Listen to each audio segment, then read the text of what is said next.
Axiata Group President and Group CEO Tan Sri Jamaludin Ibrahim has dismissed speculations that its planned merger with Norway's Telenor has been called off, saying that the deal is on track and that due diligence is 70% complete.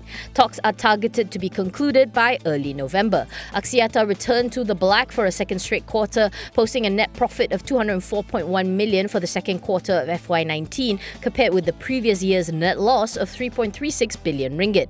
This as the telco just did better, coupled with the discontinuation of losses related to its India investment. Revenue rose 4.9% to 6.15 billion, compared with 5.78 billion previously. Axiata also declared a tax-exempt dividend of 5 cents per share. In general, all its operating companies did better business, the only exceptions being its mobile operations in Malaysia and Nepal. As for its half-year report card, net profit came in at 913.15 million, a marked improvement from the previous year's net loss of 3.5 billion ringgit.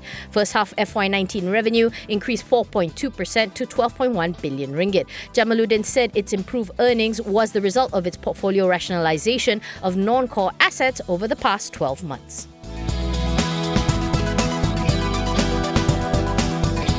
Maybank saw a fairly steady second quarter for FY19 as net profit dropped only marginally by 0.9% to 1.94 billion on the back of higher overheads. However, revenue improved by 13.4% to 13.05 billion from 11.51 billion previously. The bank also declared a dividend of 25 cents per share. It was a similar story for the first half, with net profit weakening by 2% to 3.75 billion, even as top line rose by 13.1% to just over 26 billion ringgit. Net operating income during the period was 1% higher at 11.75 billion, lifted by a similar increase in net fund-based income on the back of a 4.6% growth in group loans. Net fee-based income came in 1.1% higher at 3.28 billion as Maybank recorded stronger net fee income, mainly from its insurance segment. In a statement, Group President and CEO Dato' Abdul Farid Alias said that Maybank continued to benefit from its strong franchise and diversified income streams, which buffered it from the impact of current global uncertainties. He added that given its robust capital and liquidity base, the group would continue to focus on areas such as driving fee income across its international footprint, its digital agenda, while at the same time keeping a firm hand on managing its costs and risks. CIMB Group saw its net profit for the second quarter of FY19 slip 23.8% to 1.51 billion from 1.98 billion previously due to higher interest expense and overheads. Revenue for the quarter was also down, dropping 8.1% to 4.47 billion from 4.86 billion the year before.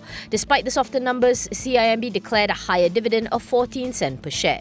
The bank reported that its interest income rose 4.7% to 4.77 billion, while its net interest income was marginally higher at 2.38 billion ringgit. Non-interest income rose 24.4% to 1.1 billion ringgit. For the first half of FY19, net profit declined 17.8% to 2.7 billion, while revenue fell 5.8% to 8.63 billion ringgit. Group CEO Tengku Datuk Sri Zafrul Aziz said that CIMB's main focus will be on loan growth, revenue generation and asset quality management. He added that its key financial targets are on track as its main markets continue to grow despite the challenging operating environment driven by continued trade tensions. Zafrul said that the bank will continue to invest in its people and technology to achieve its Forward 23 objectives.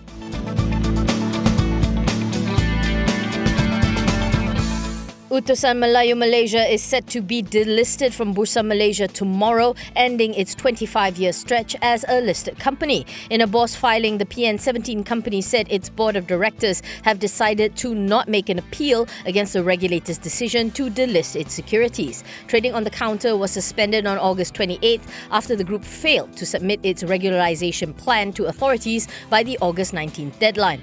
The stock was last done at 5.5 cents for a market cap of 6 million ringgit. Utusan, which publishes Utusan Malaysia and Cosmo, was listed back in 1994 on what was then known as the Kuala Lumpur Stock Exchange.